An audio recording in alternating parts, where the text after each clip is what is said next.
Narcissistic Personality Disorder. It's human nature to be selfish and boastful now and then, but true narcissists take it to an extreme. They don't just have extra self-confidence, they don't value others' feelings or ideas and ignore others' needs.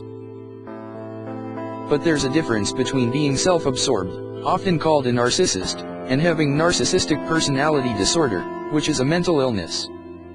If you can recognize a few of the traits below, that's someone who's self-absorbed. If he has most of them, he might have the disorder. A therapist can get to the bottom of it. What you might see in a narcissist. The word narcissist comes from a Greek myth in which a handsome young man named Narcissus sees his own reflection in a pool of water and falls in love with it. This is not good, especially if you are a parent. Sound like someone you know? Are people often upset with him? Is it hard for him to keep relationships? Does he tend to put himself first and think he knows the only right way? Women can suffer from this condition as well, but we'll use a guy as our example. He might also think about himself most of the time and talk about himself a lot. Crave attention and admiration. Exaggerate his talents and achievements. Believe he's special. Set unrealistic goals. Have wide, fast mood swings. Have a hard time taking others' feelings seriously. Strive to win, whatever it takes. Fantasize about unlimited success, money, and power. Someone like this may appear to have high self-esteem, but the opposite is probably true. There's a deep sense of insecurity underneath that grand exterior. He wants others to be envious, but often he's the jealous one. He's competitive and threatened by others' achievements. His relationships are often stormy and short-lived. He leaves a trail of hurt feelings in his wake. He's easily hurt, but either chooses to not show it or overreacts in rage. He can't stand criticism. He makes excuses and refuses to take responsibility for his flaws and failures. He sees himself as a natural leader who can easily sway others. He doesn't listen and often interrupts. It's a one-way street, all take, no give. Someone can be a narcissist and not have the disorder. For example, Bill Gates has been called a narcissist, but not to the extent that it disrupts his daily life. It's proven that most people are drawn to narcissists and find them attractive, likable, and exciting. Confidence is charming. And successful leaders are often more assertive and demanding. Diagnosis. There are no lab tests to confirm a mental disorder.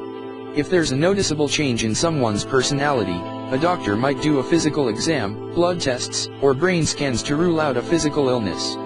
If there's no clear cause, a psychiatrist or psychologist will ask a set of targeted questions to gauge personality.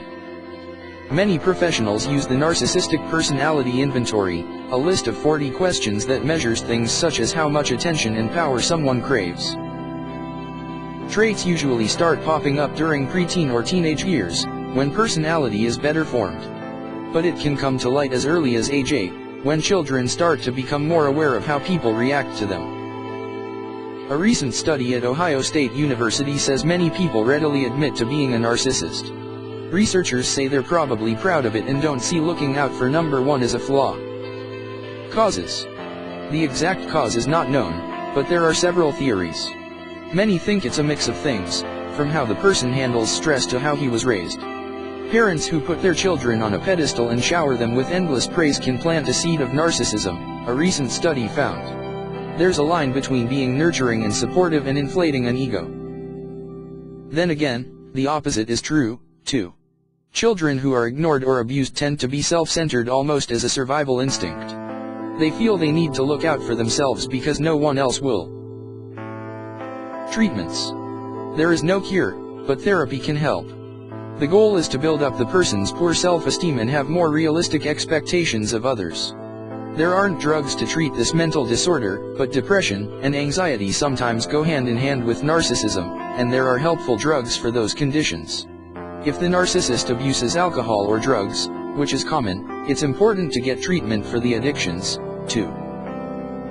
With children, experts suggest that parents who give too much praise cut back, while those who don't pay enough attention step up. Narcissists can learn how to relate to others in more positive ways, but it depends on how open they are to critical feedback and how willing they are to change. Reviewed by Joseph Goldberg, MD on March 28. 2015. Thanks for watching, and please subscribe to get all the updates. Also, please click the link in the description for more information about narcissism. Thank you for watching.